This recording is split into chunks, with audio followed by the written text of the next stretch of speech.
अस्सलामु अलैकुम वरहमतुल्लाहि वबरकातुहू। बिस्मिल्लाहिर्रहमानिर्रहीम नहमदुहू व नुसल्ली अला रसूलिल करीम। आज हम बात करेंगे नए साल के हवाले से। हमारा नया साल इस्लामी हिसाब से मुहर्रम के महीने में शुरू होता है और अंग्रेज़ी हिसाब से हमारा नया साल जो है कल 12 बजे के बाद शुरू होगा।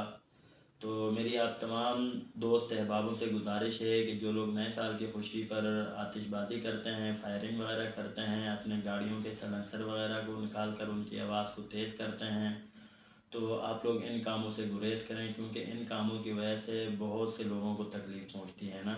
जैसे हमारे बच्चे रात को जल्दी सोते हैं, उनकी नींद ख़राब होती है। हमारे बुज़ुर्ग हज़रात वगैरह जल्दी सोते हैं, उनकी नींद ख़राब होती है। और काफ़ी बुज़ुर्ग हज़रात ऐसे हैं जो एजड होते हैं, वो बीमार होते हैं। कोई दिल की बीमारी में मुब्तला है, कोई किस बीमारी में मुब्तला होता है, तो उनको भी काफ़ी तकलीफ़ पहुंचती है।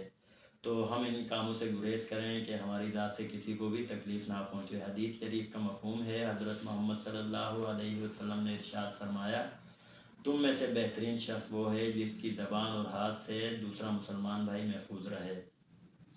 और हमें अल्लाह रब्बुल इज़्ज़त का शुक्र अदा करना चाहिए कि अल्लाह रब्बुल इज़्ज़त ने हमें अभी जो है मोहलत दी हुई है नेक अमाल करने की, दुआएं करने की, तौबा इस्तग़फ़ार करने की। आप हिसाब लगा सकते हैं कि ये जो नया साल हमें अल्लाह पाक नसीब फरमा रहे हैं कि जो 2023 गुज़रा, इसमें हमसे कितने हमारे रिश्तेदार, कितने दोस्त अहबाब हमसे जो है जुदा हुए, अल्लाह रब्बुल इज़्ज़त को प्यारे हुए। तो हमें इस पर शुक्र अदा करना चाहिए कि अल्लाह रब्बुल इज़्ज़त ने अभी हमें मौका दिया हुआ है। तो इस मौके से फ़ायदा उठाएं, ज़्यादा से ज़्यादा नेक माल करने की कोशिश करें, अल्लाह रब्बुल इज़्ज़त के रास्ते में टाइम लगाने की कोशिश करें, नवाफिल वगैरह पढ़ें, ज़िक्र अस्कार करें, दुआएं करें। और ख़ास तौर पर नए साल पर आप नवाफिल वगैरह पढ़ने के बाद, ज़िक्र अस्कार करने के बाद दुआ ये करें कि या अल्लाह, आज से पहले हमसे जो गलतियाँ हुई, जो गुनाह हुए, हम तौबा करते हैं, इस्तग़फ़ार करते हैं, हमें माफ़ फरमा और आइंदा हमें इनसे बचने की तौफ़ीक अता फरमा।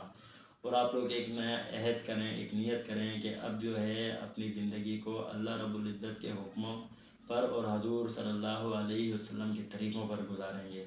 तो इंशाअल्लाह उम्मीद है आप लोगों को मेरी ये वीडियो पसंद आई होगी। मिलते हैं एक नई वीडियो में नई मालूमात के साथ। अगर मेरी वीडियो पसंद आई हो तो इसको, मेरे यूट्यूब चैनल को लाइक करें, सब्सक्राइब करें, शेयर करें। अल्लाह रब्बुल इज़्ज़त हम सबको अपने हिफ्ज़-ओ-अमान में रखे। अस्सलामु अलैकुम व रहमतुल्लाहि व बरकातुहू।